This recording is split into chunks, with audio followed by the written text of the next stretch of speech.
Jaganmohan Reddy assembly సమావేశాలు జరుగుతున్నప్పుడు మధ్యలో వెళ్ళిపోవడంపై మీరేమంటారు? అసలు 11 సెకండ్ల నుండి వెళ్ళిపోవడంపై మీరేమంటారు? అసలు వాస్తవంగా ఆయన ఎమ్మెల్యేకి అనర్హుడు. ఎందుకంటే 11 మంది జనాలని 11 మంది ఎమ్మెల్యేలని వాళ్ళ పార్టీకి అందిస్తే ఆ 11 మంది కూడా 11 నిమిషాలు కూడా అసెంబ్లీలో లేని పరిస్థితి. ప్రతిపక్ష స్థానం కావాలని కోరుకున్నావు. నువ్వు ప్రజాపక్షాన్ని ఏ రోజున మాట్లాడింది ఉందా? ఒక్కసారైనా ప్రజా సమస్యల మీద అసెంబ్లీలో గలమెత్తిన పరిస్థితి ఉందా? లేదు. అంటే మీరు అసలు ఇప్పుడు మీకు ఇచ్చిన ఎమ్మెల్యే కూడా రిజైన్ చేయాలని ప్రజలు కోరుకుంటున్నారు. ఎందుకంటే ప్రజా సమస్యల గురించి అసెంబ్లీలో మాట్లాడలేని వ్యక్తికి అతనికి ఎమ్మెల్యే పదవి ఎందుకంటే మీరు చెప్పండి, అనవసరమైంది కదా. జగన్మోహన్ రెడ్డి ఇట్లు గెలవాలనే ప్రయత్నం తప్ప ఆయన అసెంబ్లీలో ప్రజాగళం ఎత్తాలనే కొంచెం కూడా ఆయనలో ఇది లేదు.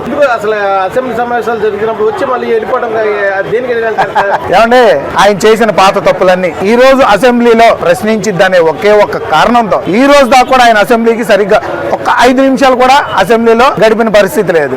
ఎందుకంటే పాత రోజుల్లో ఆయన ముఖ్యమంత్రిగా ఉన్నప్పుడు ఒక్క పని కూడా ప్రజలకు మేలు కలిగే విధంగా ఒక్క పని కూడా చేయలేదు ఆయన. అందుకని ప్రజలు ఎక్కడ చేత్కరిస్తారో అని, ఎక్కడ అసహించుకుంటారో అని ఆ కారణంతోనే ఈ రోజు కూడా ఆయన అసెంబ్లీకి రావట్లేదు. వచ్చినా ఏదో సంతకం పెట్టి వెళ్ళిపోతున్నాడు. ఎందుకంటే అది కూడా అనర్హత వేటు పడిద్దేమో అనేది డౌట్తో ఆయన వెళ్ళిపోతున్నాడు.